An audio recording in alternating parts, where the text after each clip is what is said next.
Hello friends, welcome back to the my channel. तो आज हम इस वीडियो में एनसीईआरटी पर आधारित क्लास 9 का साइंस बुक चैप्टर नंबर 4 से संबंधित महत्वपूर्ण प्रश्नों को डिस्कस करेंगे, जो आने वाले किसी भी एग्जाम में आपको हेल्प करेगी। पार्ट नंबर है 2।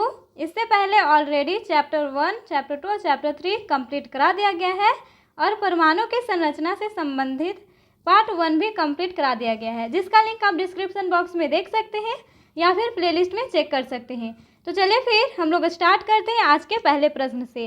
तो क्वेश्चन नंबर 1 है, ऑक्सीजन की परमाणु संख्या 8 है, इसके बाहरी कक्षा में 6 इलेक्ट्रॉन है, तो इसकी संयोजकता होगी। ऑप्शंस है 14, 16, 2 या 8। तो सबसे पहले संयोजकता किसे कहते हैं, ठीक है। तो संयोजकता जिसे वैलेंसी भी कहते हैं और किसी तत्व के एक परमाणु द्वारा दूसरे तत्व के परमाणु के साथ बंध बनाने के लिए इलेक्ट्रॉनों को प्राप्त करने या खोने या तो फिर साझा करने की क्षमता को दर्शाती है। इसे ही हम लोग क्या कहते हैं, संयोजकता। जैसे कि यहाँ पे पूछा जा रहा है कि परमाणु संख्या 8 है ऑक्सीजन की, तो इसकी जो इलेक्ट्रॉनिक विन्यास होगा वो 2 और 6 होगा।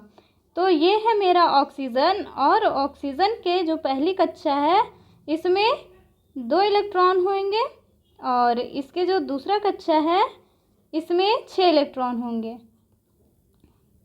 ठीक है। तो यहाँ पे पूछा जा रहा है और इसे अष्टक पूरा करने के लिए 2 इलेक्ट्रॉनों को ग्रहण करना होगा, ठीक है। और ये 2 इलेक्ट्रॉनों को ग्रहण करते हैं तो क्या बनाते हैं, ऋण आयन। तो यहाँ पे क्या है कि संयोजकता किसे कहते हैं, तो खोने या साझा करने की क्षमता को दर्शाती है क्या, ये थी संयोजकता। तो यहाँ पे इसकी जो संयोजकता है वो 2 हो जाएगी। So correct answer is option number C, 2। अब हम लोग नेक्स्ट क्वेश्चन की ओर आते हैं। क्वेश्चन नंबर 2 है, परमाणुओं के विभिन्न कक्षाओं में इलेक्ट्रॉनों के वितरण के लिए प्रस्तुत किए गए नियम किस नाम से जाने जाते हैं। ऑप्शंस हैं बोर-बरी स्कीम, डाल्टन का नियम, रदरफोर्ड का नियम या इनमें से कोई नहीं। तो परमाणुओं के विभिन्न कक्षाओं में इलेक्ट्रॉनों के वितरण के लिए प्रस्तुत किए गए नियम बोर-बरी नाम से जाने जाते हैं, स्कीम के नाम से जाने जाते हैं। सो इसका जो करेक्ट आंसर होगा वो ऑप्शन नंबर ए होगा, बोर-बरी स्कीम। और इस नियम के अनुसार किसी कक्षा में उपस्थित अधिकतम इलेक्ट्रॉनों की संख्या को सूत्र 2n² से दर्शाया जाता है, और जहाँ पे n कक्षा की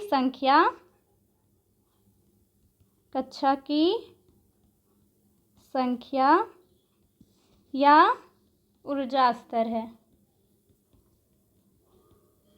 आपको ये ध्यान में रखनी है। और इसलिए इलेक्ट्रॉनों की अधिकतम संख्या पहले कक्षा, जो हम पहले यहाँ पे हम लोग बना लेते हैं, ये है परमाणु का केंद्रक नाभिक, और इसमें कुछ होते हैं प्रोटॉन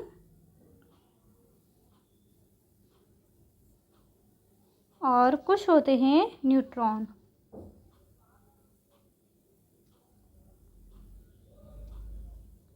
और इसकी जो कक्षा में ये है के कक्षा, ये है एल, फिर ये एम। इसको मैं थोड़ा इधर कर लेती हूँ।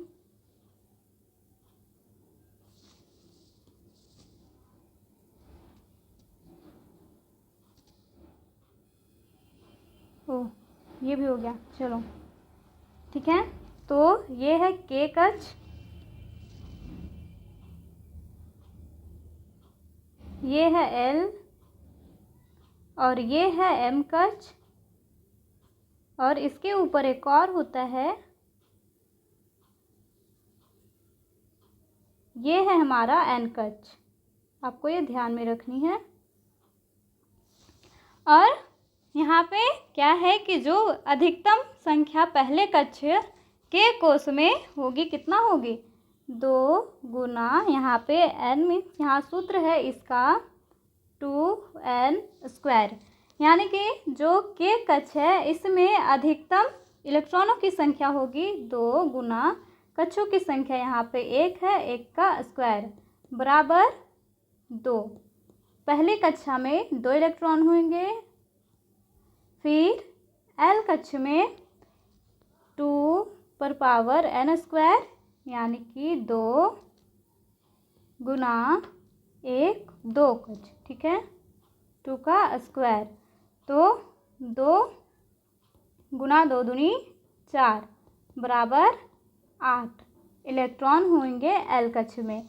फिर M कक्ष में अधिकतम इलेक्ट्रॉनों की जो संख्या होगी वो 2 इंटू कक्षा की संख्या 1 2 3 यानी कि 3 का स्क्वायर बराबर 2 गुना 9 3 तिया 9 और 9 दूनी 18 होगा M में, ठीक है, अधिकतम संख्या इलेक्ट्रॉनों की। और उसके बाद N कक्ष में 2 गुना यहाँ पे 1 2 3 4 यानी कि 2 इंटू 2 और n का स्क्वायर, और n का स्क्वायर पर है यानी कि 4 का स्क्वायर। तो 2 गुना 4 चौक होता है 16 और 16 दूनी 32। तो n कक्ष में अधिकतम इलेक्ट्रॉनों की संख्या 32 होगी। m कक्ष में इलेक्ट्रॉनों की अधिकतम संख्या 18 होगा।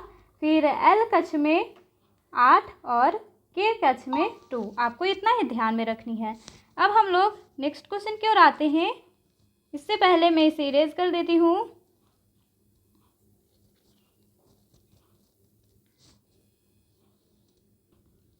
क्वेश्चन नंबर 3 है, एक तत्व के समस्थानिक में होते हैं। ऑप्शन है समान भौतिक गुण, भिन्न रासायनिक गुण, न्यूट्रॉनों की अलग अलग संख्या या भिन्न परमाणु संख्या। तो एक तत्व के समस्थानिक में न्यूट्रॉनों की अलग अलग संख्या होती है लेकिन प्रोटॉन और इलेक्ट्रॉनों की संख्या समान रहती है, आपको ये ध्यान में रखनी है।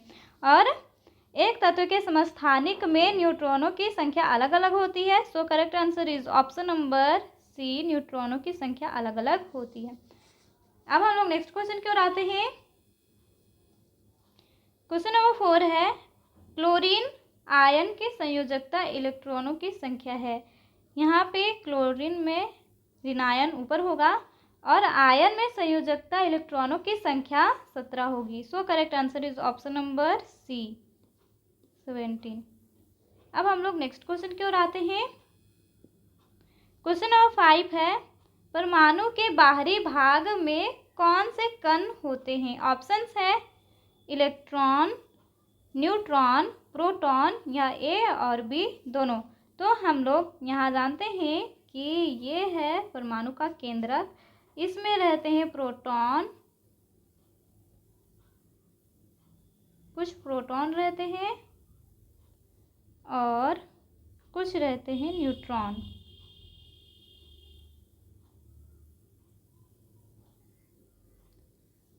और इलेक्ट्रॉन ये जो वर्तल ऐसे इस तरीके से चक्कर लगाते हैं इलेक्ट्रॉन, ठीक है, इस प्रकार रहते हैं, ठीक है। तो इलेक्ट्रॉन कहाँ रहते हैं, बाहरी भाग में, वर्तुलाकार गति से ये चक्कर लगाते रहते हैं। तो यहाँ पे परमाणु के बाहरी भाग में कौन से कण होते हैं। तो correct answer is option number A, electron. अब हम लोग नेक्स्ट क्वेश्चन की ओर आते हैं। तो क्वेश्चन नंबर 6 है, परमाणुओं की संरचना से संबंधित पहला मॉडल किसने दिया। ऑप्शन है गोल्डस्टीन, जे टॉमसन, डाल्टन या जे चैडविक। तो जे टॉमसन पहले वैज्ञानिक थे जिन्होंने परमाणु की संरचना से संबंधित पहला मॉडल प्रस्तुत किया। So correct answer is option number B, J Thomson. और टॉमसन ने परमाणु की संरचना से संबंधित एक मॉडल प्रस्तुत किया, ठीक है, जो क्रिसमस केक की तरह था। ये है हमारा क्रिसमस केक और इसमें लगे सूखे मेवे को उन्होंने इलेक्ट्रॉन बताया था। इसमें जो सूखे मेवे होते हैं इसे जे टॉमसन ने इलेक्ट्रॉन बताया था, आपको ये ध्यान में रखनी है। अब हम लोग नेक्स्ट क्वेश्चन की ओर आते हैं। क्वेश्चन नंबर 7 है, रदरफोर्ड ने परमाणु मॉडल के लिए एक प्रयोग किया। उस प्रयोग में उन्होंने क्या उपयोग किया? ऑप्शन है चांदी की पन्नी, सोने की पन्नी, तांबे की पन्नी या एल्युमिनियम की पन्नी। तो रदरफोर्ड ने परमाणु मॉडल के लिए एक प्रयोग किया। उस प्रयोग में उन्होंने सोने की पन्नी का उपयोग किया था। आपको ये ध्यान में रखनी है। So correct answer option number B होगा, सोने की पन्नी। तो अब यहाँ पे एक प्रश्न उठता है कि उन्होंने सोने की पन्नी ही क्यों चुना? वो तो चांदी की पन्नी भी चुन सकते थे, तांबे की पन्नी भी चुन सकते थे, लेकिन उन्होंने सोने की पन्नी को ही क्यों चुना? तो इन्होंने सोने की पन्नी को इसलिए चुनी क्योंकि वे बहुत पतली परत चाहते थे। ठीक है, और सोने की यह पन्नी 1000 परमाणुओं के बराबर मोटी थी। तो उन्होंने क्यों चुनी? क्योंकि उन्हें चाहिए था सोने की पन्नी, इसलिए चुनी क्योंकि वे बहुत पतली परत चाहते थे। और अल्फा कण द्विआवेशित हीलियम कण होते हैं, आपको ये ध्यान में रखनी है। और उन्होंने सोने की पन्नी इसलिए चुनी थी क्योंकि सोने की पन्नी वे बहुत पतली परत चाहते थे। और हम लोग जानते हैं कि सोने की जो तन्यता होती है वो बहुत ही ज़्यादा होती है। हम लोग 1 ग्राम सोने से 1 किलोमीटर या तो 2 किलोमीटर तक लंबी तार खींच सकते हैं, इसीलिए उन्होंने सोने की पन्नी का यूज़ किया था।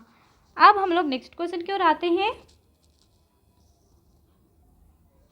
क्वेश्चन नंबर 8 है, रदरफोर्ड ने सोने की पन्नी पर कैसे कणों को टकराया था? ऑप्शन है गामा कणों को, अल्फा कणों को, बीटा कणों को या ए और बी दोनों। तो रदरफोर्ड ने सोने की पन्नी पर अल्फा कणों को टकराया था। सो करेक्ट आंसर होगा ऑप्शन नंबर बी, अल्फा कणों को। अब हम लोग नेक्स्ट क्वेश्चन की ओर आते हैं। क्वेश्चन नंबर 9 है, अल्फा कण कैसे होते हैं? ऑप्शन है द्विआवेशित हीलियम कण, त्रिआवेशित हीलियम कण, ए और बी दोनों होगा, या चतुरावेशित हीलियम कण। तो इसका आंसर अभी हम तुरंत बताए थे कि अल्फा कण द्विआवेशित हीलियम कण होते हैं। सो करेक्ट आंसर होगा ऑप्शन नंबर बी, ए, द्विआवेशित हीलियम कण। अब हम लोग नेक्स्ट क्वेश्चन की ओर आते हैं। क्वेश्चन नंबर 10 है, अल्फा कण प्रोटॉन की तुलना में कैसे होते हैं? ऑप्शन से भारी, हल्के, बराबर, ए और बी, सी दोनों होगा। तो अल्फा कण प्रोटॉन की तुलना में बहुत भारी होते हैं। सो करेक्ट आंसर होगा ऑप्शन नंबर ए, भारी। और आपको ये ध्यान में रखनी है कि अल्फा कण द्विआवेशित हीलियम कण होते हैं और ये धनावेशित होते हैं। अल्फा जो कण होता है ये धनावेशित होता है।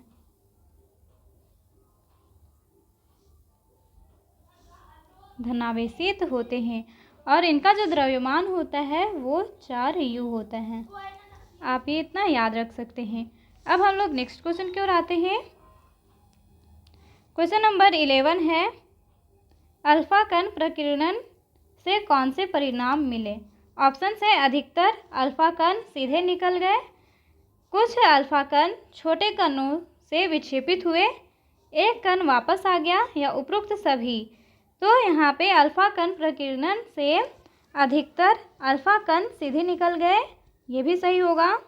आप देखिएगा चित्र 4.2 NCERT बुक पेज नंबर 44 का चित्र 4.2 में आप देखेंगे कि जो सोने की परत द्वारा अल्फा कणों का प्रकीर्णन, यदि उसमें आप देखेंगे तो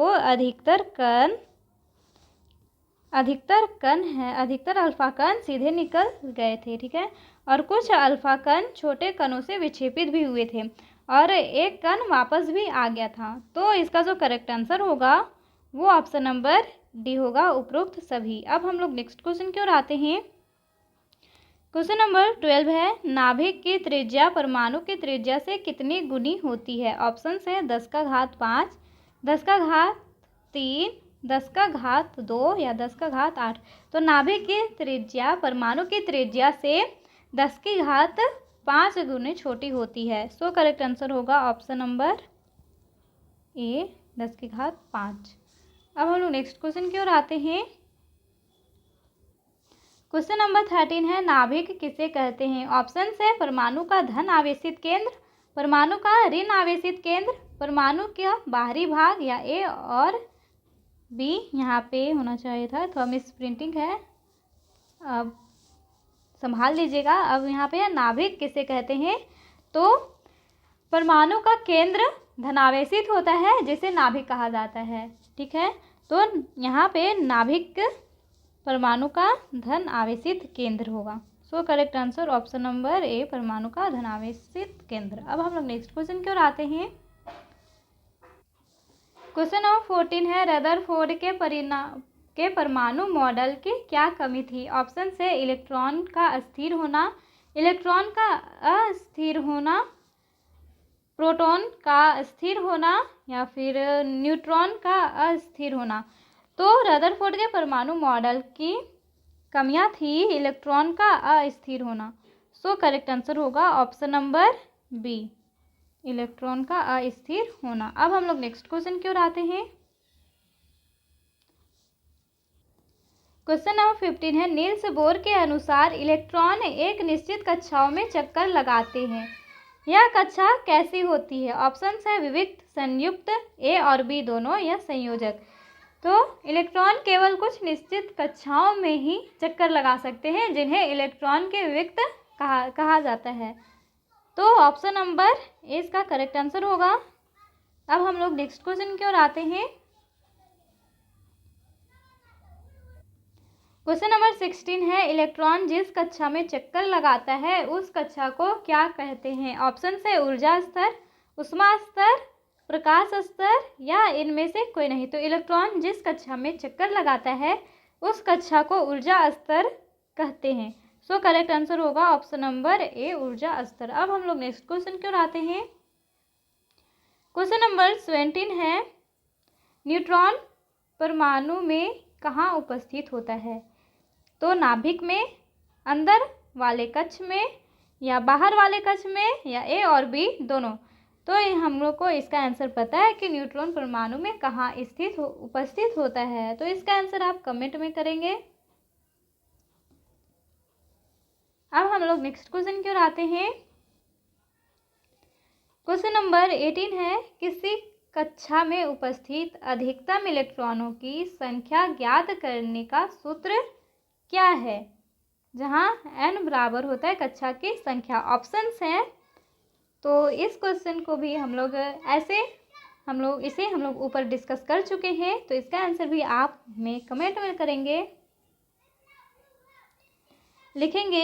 18 का जो आंसर रहेगा उसको लिखेंगे। मान लेते हैं यहाँ पे ए है, तो 18 का ए इज करेक्ट ऑप्शन। ठीक है, ऐसे लिख के आप कमेंट कर दीजिएगा। तो मैं आपको यहाँ याद दिला देती हूँ कि इसका आंसर कमेंट बॉक्स में देना है। अब हम लोग नेक्स्ट क्वेश्चन की ओर आते हैं।